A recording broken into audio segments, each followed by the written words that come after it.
আমাদের main road থেকে দূর করে দিচ্ছে আর ওলা উবেরকে পারমিট দিচ্ছে। যে টোটো অটোগুলোকে ধরেছে সেগুলোকে আগে ছাড়তে হবে, তারপর আমরা আগামী কথাবার্তা বলবো। যদি না ছাড়ে মঙ্গলবার দিন আমরা বৃহত্তর আন্দোলনে নামবো। কারণ 15 বছরের যে টোটো বা অটো বন্ধ করার চেষ্টা বাস বন্ধ করার চেষ্টা চলছে বাস বন্ধ করার চেষ্টা চলছে, তাহলে যে সরকারি বাসগুলো 15 বছরের উপরে হয়েছে সেগুলো আগে বন্ধ করুক, আমরা সাথে সাথে সব বন্ধ করব। জাতীয় সড়কে যদি আমরা নাই উঠি, আমার বাড়ি নবপল্লী থেকে স্টেশন যেতে আমার যদি জাতীয় সড়কে নাই উঠি, তাহলে আমি ভাড়াটা খাটবো কি করে?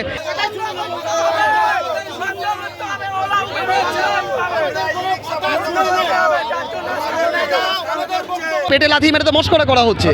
আপনি নিয়ম মানাচ্ছেন আজকে একটা, কালকে নিয়মটা ভেঙে দিচ্ছেন।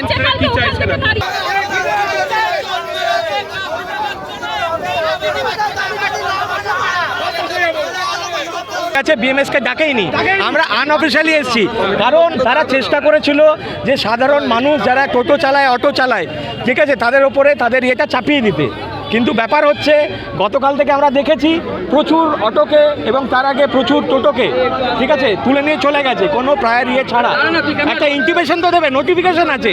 আজকে 2019-এর নোটিফিকেশন কেন কার্যকরী করেনি প্রশাসন? কার ভয়ে কার্যকরী করেনি? তাহলে দায়িত্ব তাদেরও আছে।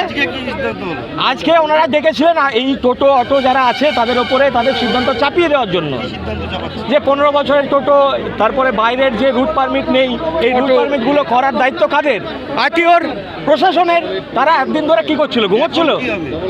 এখন সেটা হচ্ছে আগামী গতকাল অবধি যে টোটো অটোগুলোকে ধরেছে সেগুলোকে আগে ছাড়তে হবে, তারপর আমরা আগামী কথাবার্তা বলবো।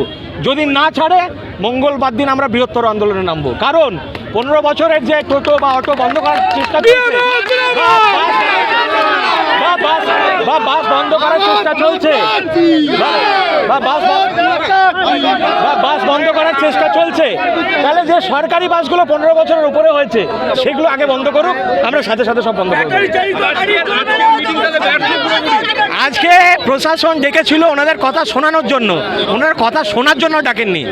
আপনার মাইক বন্ধ করে দেওয়া হয়েছে এমনটা বলছেন? হ্যাঁ, আমার মাইক বন্ধ করে দেওয়া হয়েছে, ঠিক আছে, আমাকে কথা বলতে দেওয়া হয়নি, আমাদেরকে আমন্ত্রণই জানানো হয়নি। আমাদের তরফ থেকে দাদা কথা বলতে গেছিল, সেই মাইক। আমি অভিষেক বসু, ভারতীয় মজদুর সংঘের বারাসাত নগরের সহসভাপতি। এটা সরকার জানে সরকার কিভাবে এই প্রসেসিংটা করছে, কিন্তু জাতীয় সড়কে যদি আমরা নাই উঠি, আমার বাড়ি নবপল্লী থেকে স্টেশন যেতে আমার যদি জাতীয় সড়কে নাই উঠি, তাহলে আমি ভাড়াটা খাটবো কি করে? যে বাচ্চাটা কালীকৃষ্ণই যাবে তাহলে আমি কিভাবে যাব সেই বাচ্চাটাকে নিয়ে? যে বাচ্চাটা কল্যাণী পাবলিক যাবে তাকে আমি কিভাবে নিয়ে যাব? আর আমি 2014 সালে গাড়ি কিনেছি, আমার গাড়ি এখনও রেজিস্ট্রেশন যদি করতে পারে, এখন আজকে বললে কালকে তো আমি রেজিস্ট্রেশন করতে পারবো না। আমাকে তো একটা টাইম দিতে হবে, আমাকে টাইম না দিলে আমি কি করে সময়? এর আগের গভর্নমেন্ট যে টাকা নিয়েছে, এই যে আপনাদের তো আজকে মিটিং ছিল, হ্যাঁ, আপনাদের সাথে কথা বলেছে না? আমাদেরকে জানাইনি। আমরা নিজেদের থেকে আমরা বারাসাতে অন্তত 20-25টা মেয়ে গাড়ি চালাই, আমরা নিজে কানে শোনার জন্য আমরা এই মিটিংয়ে এসেছি। আমাদের থেকে কেউ জানায়নি। কি বলা হলো মিটিং? এই মিটিংয়ে বলা হয়েছে যে হাই রোডে গাড়ি উঠতে দেবে না, গাড়ি রেজিস্ট্রেশন করতে হবে। কিন্তু আমার গাড়ি তো নতুন গাড়ি না, অলিগলিতে গাড়ি চলবে, আমার গাড়ি তো পুরানো গাড়ি। তাহলে আমি গাড়িটা এক্ষুনি যদি আমাকে বলে একটা গাড়ির দাম 1-1.5 লাখ টাকা, তাহলে আমি কি করে গাড়িটাকে রেজিস্ট্রেশন করবো? আপনাদের কর্মরা হয়েছে। হ্যাঁ, আমার দুটো মেয়ে পড়াশোনা করে, আমি তাহলে সংসারটা কি করে চালাবো? যদি সরকার আপনাদের কথা না মানে, আপনারা চাইছেন মেন রোডে গাড়ি চালাবেন? আমাদের বিএমএস দায়িত্বে আছে তো, আর আমরা যেহেতু বিএমএস এর সাথে যুক্ত আছি। আগের প্রশাসনের ছিল সরকারের সময়, তখন একটা বারকোড সিস্টেম চালু করেছে, এবং এই বারাসাত মধ্যমগ্রাম চত্বরে এই বারকোড দেওয়ার নাম করে আগের সরকারের প্রচুর নেতা হাজার টাকা তুলেছে, কারোর থেকে 10,000, 20,000, 30,000 করে তুলেছে, এবং এটা দিয়ে একটা কোটি টাকার একটা দুর্নীতি হয়েছে। আগে প্রশাসনের উপস্থিতিতে নিয়ম বানাচ্ছে, আজকে হঠাৎ করে সরকার বদলে পড়ে সেই নিয়মটাই বদলে দিয়ে এদের বিপদে ফেলে দিচ্ছে প্রান্তিক মানুষগুলোকে, যারা প্রতিদিন 200-400 টাকার জন্য নিজে রাস্তায় নেমে মানে কাজ করে। তো এইটা তো মস্করা করা হচ্ছে না, এদের পেটে লাথি মেরে তো মস্করা করা হচ্ছে। আপনি নিয়ম মানাচ্ছেন আজকে একটা, কালকে নিয়মটা ভেঙে দিচ্ছেন। আমরা চাইছি যে প্রশাসন আমাদের সাথে 1:1 আমাদের ভারতীয় মজদুর সংঘের সাথে বসে সমস্যাগুলো শুনে সমাধান করুক। এইভাবে একসাথে মাস গ্যাদারিং করে কোনো সমস্যার সমাধান হয় না, প্রথম কথা। দু নম্বর কথা হচ্ছে এরা আরও অনেক নিয়ম বলছে, ঠিক আছে নিয়ম আইন অনুযায়ী গাড়ি চলবে, এটাই কাম্য। কিন্তু প্রথম কথা হচ্ছে আপনাকে তাহলে এটারও দায়ভার নিতে হবে যে এই লোকগুলো যে 15 বছর ধরে একটা সিস্টেমের মধ্যে ছিল, আপনি রাতারাতি এক রাতের মধ্যে কী করে সিস্টেম বদলে কথা বলছেন? এখানে অটো যারা চালায় তারা বলছে প্রশাসন বলছে রেজিস্ট্রেশন করতে।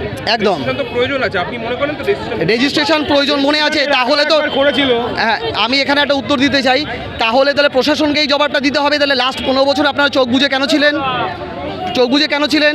আর আজকে যখন আপনি বলছেন রেজিস্ট্রেশন করতে হবে, তাহলে এই মানুষগুলোও তো খেটে খায়, এদেরও সংসার আছে, এদেরও বাড়িতে বউ আছে, বাচ্চা আছে, সমস্ত কিছু আছে, স্কুলের ফিস দিতে হয়, অসুস্থ লোক আছে তাদের হসপিটালে বিল দিতে হয়। তাহলে এবং এদের যখন একটা এর থেকে এরা খুব কম পরিমাণ টাকা হয়তো সেভ করতে পারে, তাহলে আপনি আজকে বলছেন কালকেই রেজিস্ট্রেশন করতে হবে, এটা কখনো পসিবল? অন্তত তার জন্য আমরা অন্তত একটা আলটিমেটাম চেয়েছি, অন্তত মিনিমাম 90 দিন সময় দেওয়া হোক। আমরা প্রশাসনের সাথে বসে আলোচনা করে এটা সমাধান করব। আর যদি প্রশাসন আমাদের কথা না শোনে, যদি বলে না, কারণ কালকেও খবর পাওয়া গেছে বারাসাত মধ্যমগ্রামে অনেক টোটো ধরা হয়েছে যেখানে 35,000 টাকা পর্যন্ত 30,000 টাকা পর্যন্ত ফাইন করা হয়েছে, যেটা সম্পূর্ণ বেআইনি।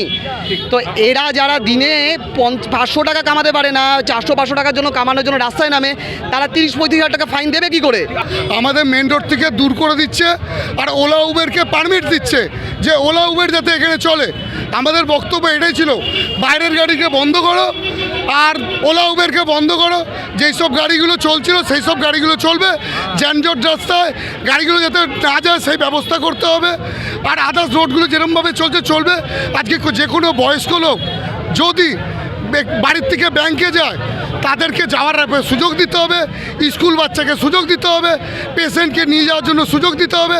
এইসব ওনারা কোনো কিছু মানতে চাইছে না। ওনাদের বক্তব্য একটাই যে ই রিক্সা করতে হবে। আমরা ই রিক্সা করতে রাজি আছি, কিন্তু আমাদের এই বক্তব্যগুলো ওনাদেরকে শুনতে হবে। আজকে বলছে ই রিক্সা এতদিন ধরে ওরা কোনো কিছু মানেনি, হঠাৎ করে এসে 15,000, কারোর কাছে 12,000, কার কাছে 20,000 একটা দাবি করে বসছে। আজকে এই ট্যাক্স, ওই ট্যাক্স, সেই ট্যাক্স। আজকে শুভেন্দু অধিকারী মহাশয় উনি বলেছিল রোডে, যেটা মমতা ব্যানার্জি বলেছিল যে এই টাকা লাগবে 1580 টাকা লাগবে, শুভেন্দু অধিকারী মহাশয় বলেছিলেন যে এইটা কোনো পয়সা করে দিতে হবে না, এটা ফ্রি অফ কস্ট হবে। আর আজকের তারিখে প্রশাসন আরটিও অফিস ওনারা মানে যারা চার্জ করছে যে এই ট্যাক্স লাগবে, রুট ট্যাক্স, পারমিট, ইন্স্যুরেন্স বাগারা, এইসব সব কিছুই দিতে হবে। আপনাদের কি মেন রোডে উঠতে বা আমাদের মেন রোডে উঠতে বারণ করা হচ্ছে। এমনকি মেন রোড থেকে গাড়ি অটোমেটিক কোনো ইনফরমেশন নেই গাড়িগুলো তুলে নিয়ে চলে যাচ্ছে আরটিও থেকে। আর তাকে যখন জিজ্ঞেস করা হচ্ছে যে কী কারণে গাড়ি ধরছো, ওনারা কোনো রকম কোনো সহযোগিতা না করে ব্যাটারিটা দিয়ে গাড়িটা নিয়ে ডাইরেক্ট জমা করে দিচ্ছে। আর 1 মাস ফেলে রাখার পর তাকে বলছে 3,000-4,000 টাকা চার্জ দাও, পার্কিং চার্জ। তা গরিব মানুষগুলো আজকে 1 মাস ধরে গাড়ি চালাচ্ছে না। তারা আমাদের দাবি গাড়িগুলো চলবে না মেন